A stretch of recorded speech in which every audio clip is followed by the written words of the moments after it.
Welcome back to another edition of Bingo Topics, where we're going to look at a myriad of things, including the power rankings, the Eagles being favored, even though a little shaky there, as well as the welcome reception for one Jonathan Gannon. I know, boo. What's up? It's your boy Cintron coming back at you with another analysis video, and I kid you not, that's my real name. First up here on the agenda, Eagles power rankings, the roundup for week 17. Yeah, we only got 2 more weeks to go, man, in the regular season, and then it's time for the postseason, which the Eagles, the Cowboys, and the 49ers, as well as the Detroit Lions, have qualified for. Who else is going to join the roundtable? Don't know, and how's the order going to shake out? We'll have to see. But first up here, let's look at the Eagles. All right, so NFL.com ranks them 4th. Yeah, it was unimpressive, our win. Look, I'm glad I wasn't the Cowboys or the 49ers coming away with a loss in the Week 16 game, but still, that being said, we struggled against the Giants, which we shouldn't have. It all came down to, the momentum being stolen from us on that, or we gave the momentum away, sorry for the passive language, but on the third quarter drive that opened up with us receiving the ball in primetime territory for them to go out and score. They did, and then we went 3 and out after that. So you got to be able to rebound after things like that. But the way we've been playing this year, it was no surprise that we came out flat and then proceeded to look lifeless and spirited away, for lack of a better phrasing. But we outgained the Giants by nearly 200 yards, yet we scraped by with a win. Turnovers, and not just the ones that we gave away. The pick 6, which wasn't Jalen's fault, as well as the fumble on special teams, which is just a rarity. I think that's my biggest special teams gaffe this year. But Britton Covey fumbled. I think Gainwell fumbled going out of bounds. Jalen didn't fumble, but he stayed in bounds on a boneheaded play. And when the defense tried to take it away, luckily for us, it turned out to be a penalty because he was impeding the progress of them or us getting back to the line of scrimmage to run a play. But we got extremely fortuitous in that situation. If he hadn't done that, we go into halftime it being 17-3. And who knows, 3 points might have come back to haunt us because we eschewed a field goal, I think, to go for it as well on another drive. So it should have been another 3 points. Again, I questioned that decision. I was like, points might come back to bite us, might be tight in this game. And lo and behold, we only had an 8-point victory. But yeah, you want to knock that stuff off, but for better or worse, we are who we are. We are who we thought they were. Building up to,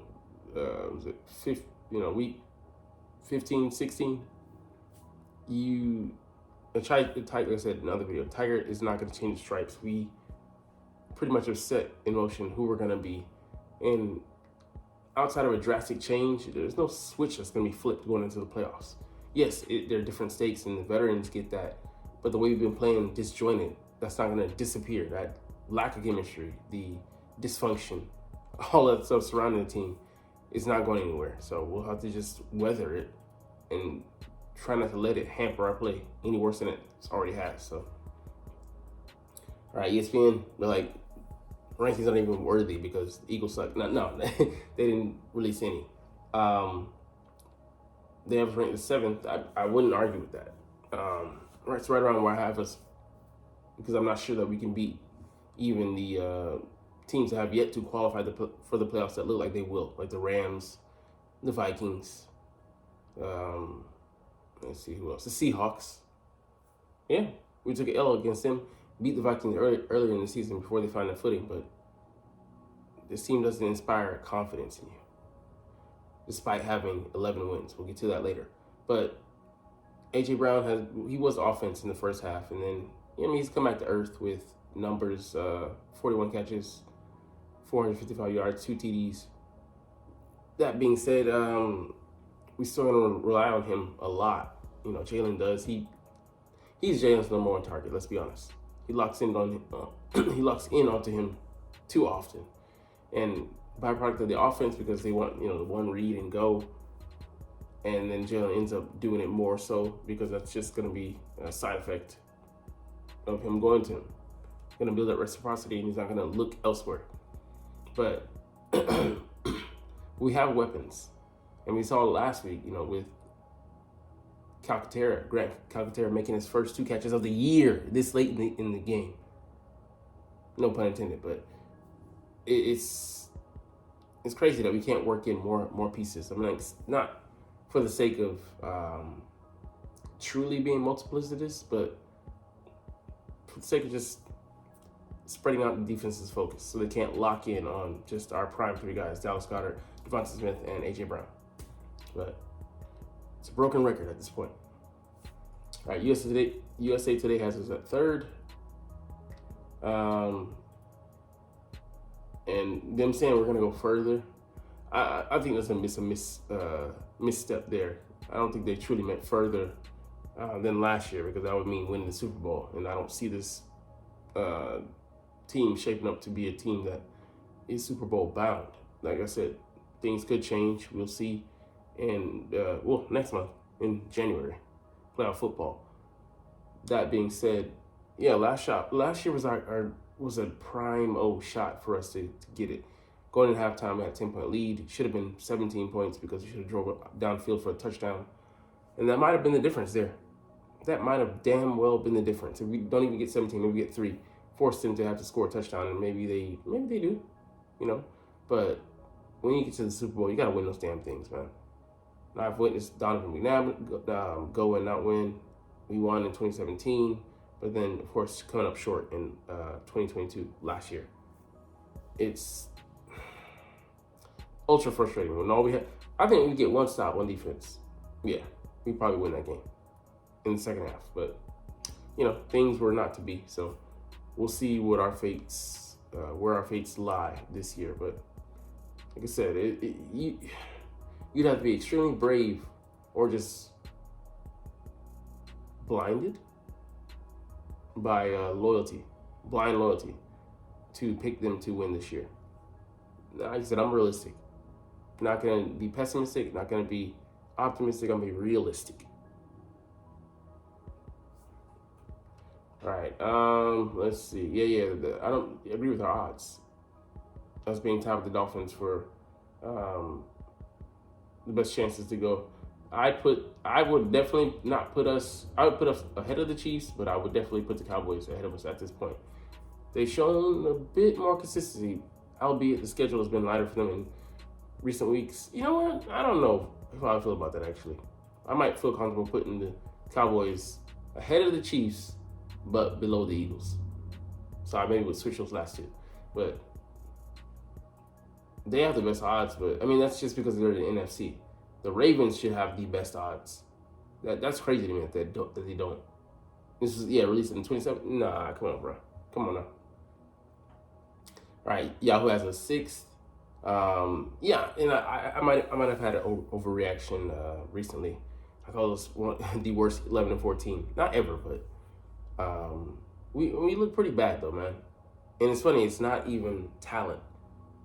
It's things outside of football, as well as coaching, that are hindering this team.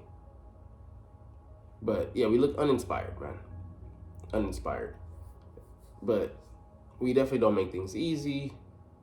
Can't put teams away, no matter how much of a gap there is in our talent between the two teams. Yeah, definitely unsatisfying. I'd definitely sum it up with that. CBS has a 5th. Yeah, we don't look right. They seem to be laboring at times. I would say they seem to be pressed and pressing at times. So, average of 5. Don't know what ESPN would rate us, but we're not looking good. Anyways, moving on. Eagles favored by double digits against Jonathan Gannon. And at face value, of course, you're looking at two teams just on paper, purely right move. But looking at last week, you got to bring that back down to earth. I'd be hesitant to give it a 7 point. Maybe I'd give it 5. Seriously, I'd probably put it at 5. And We opened at 12, and we had a 14-point spread, and then we allowed the Giants to cover that. And that was the Giants. I think the Cardinals are a better team than them, which is not saying much, but still. Yeah, they're weak on defense. They allowed second most points, 26.9, which should be, a wake-up notification for our offense. Hey, come out to play today. Just don't make any mistakes. Don't shoot yourself in the foot, and you should be good. But they rank last in defensive DVOA, which should be, again, for our offense. They should be salivating at the chops, at the notice that we're going to play them. Only 4 teams have allowed more yards per pass attempt. Only 1 team has allowed more rush yards per rushing attempt. So, should set up for another balanced day. I think if we have a balanced approach, we should be good. But this is the Eagles who we're talking about. We see weak points. We're like, nah, let's go the hard way, the hard route. Like, don't get it. Wow, Buda Baker's doing bad this year, huh? He couldn't. Well, could you say? He's been injured though, so But Kyler Murray is back in the lineup. They're averaging 20.7 points per game. Not good, but yeah, it could be worse. And the Giants, I'm not sure what they're averaging, but I'm sure that they were averaging worse than the Cardinals over the last couple of weeks. Yeah, they had a 10-7 game.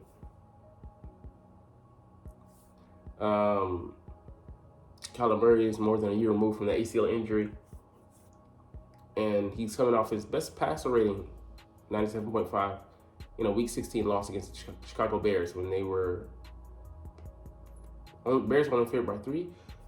But hey, like I said, you throw statistics, you throw numbers, you throw analytics out the window to a certain extent because we play beyond those metrics in a bad way.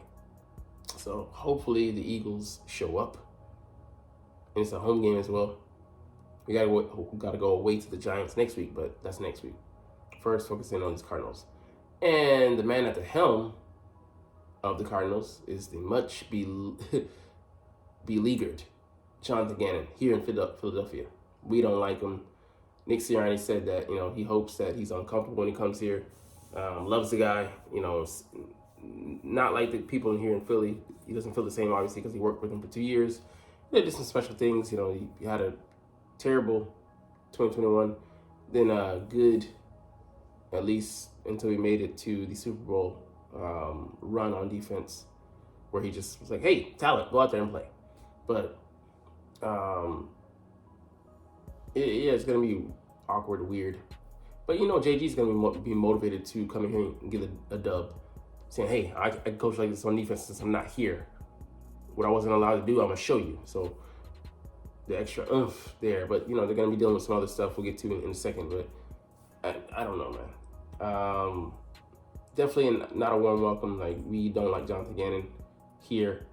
He was prepping for an interview and should have been prepping for the Chiefs defense. But it is what it is. He got what he wanted. But, bro, I'm putting a ring before a dream. Like, before I want to be a head coach, I want to be able to, flash this to my future players, whenever. But, priorities were out of whack, and we got what we got. All right, let's look at some injuries, the injury report for Week 17. Yeah. Darius Slay's still out with that knee. He had surgery, so I would just hold him out for the rest of the regular season. We don't need him. For the playoffs, yeah, sure. But I like what we're seeing from Keely Ringo and Bradbury. I think once he comes back, Darius, I hope that they slay his starting opportunities and just put him on the bench. He hasn't been effective, man. And not just recent thing. It's been all season. Starting with, I don't know when it started, but yeah, it started to tail off. All right, Zach Cunningham, knee limited. He, I don't know, man. I wouldn't rush either of them back, him or Nicholas Morrow, dealing with those injuries. I think this is another game where we might be able to escape by with Shaq Leonard and Ben Van Sumeren. But if either of them or both of them are able to go, I think Zach starts and then Nick is coming off the bench. I think it's a better move, but I'm reticent to put either of them in the game when we're going to need them down the stretch. Interesting. They're not our best players, but at linebacker, they definitely are. Landon Dickerson, full practice, so he only missed one game. Maybe he's slated to only miss one game. Vontae Maddox dealt with some soreness, that pec. He had it in a wrap, so I would just keep him under wraps until the playoffs. Let's see, on the Cardinal side, they have Kyler Murray out, but illness, so he should be good to go, but hey, he might be weakened like Jalen against the Seahawks. Marquise Brown, heel, did not practice. He's their, I think, second leading receiver, so pretty important. He's a deep guy, deep threat. Sorry, pause. Linebacker Zaven Collins, he's a starter, did not practice with an ankle. Jonathan Ledbetter also is a starter, didn't practice with a knee, so they're banged up, man, on the front line and linebacker here. I know he's a depth guy. I know him as well. And you see the tackle, safety, he's a backup. But yeah, man, they're hurting everywhere. So we'll have to see how things shake out. But anyways, we're gonna get the fuck up out of here. Because yeah, you're tired of seeing my face. But you're not even here, but it's all good because I love making these videos and I love talking about the Eagles. So we'll chunk the deuces. But as always, it's fly Eagles fly and let's motherfucking go. Like, comment, share, subscribe if you Thanks for watching. Check me out at Cintron, Cintron Anime, Cintron Life, or Cintron Laughs, or other social media.